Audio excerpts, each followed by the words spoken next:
వాళ్ళ డాడీతో ఎలా మాట్లాడుతుందో చూడండి, ఎవరితో మాట్లాడదు.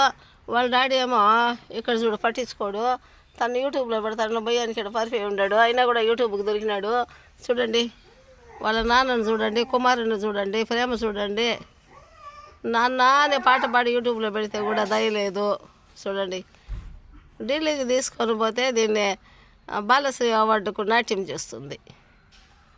మన స్టేట్ తరఫున మా సీతాపతి అనే కుక్క సెలక్షన్ అవుతుంది. నేషనల్ బాలభవన్ తీసుకొని పోతాను నేను. మీరేమో కొడుకుని చూసుకొని ఉండరు, వాడినే ఉండు, పారిపోవద్దు. మీ నాయనతో మాట్లాడతావు, ఇంకెవరితో మాట్లాడవు నువ్వు. మాతో ఎవరితో మాట్లాడవో డాడీతో మాట్లాడతావో. డాడీ ఏమో కార్లో కూర్చున్నాడు, మళ్ళీ సాయంత్రం వచ్చి మాట్లాడతాడు. సీతాపతి డాడీ పోయేసి వస్తాము, నీ పెళ్ళి చెడిపోయిన సంతోషంలో దేవుడి దగ్గరికి పోయేసి వస్తాము. ఎందుకంటే నీ దగ్గర పడేది నీ పిల్లలకి కూడా కష్టమని మాకు తెలుసు.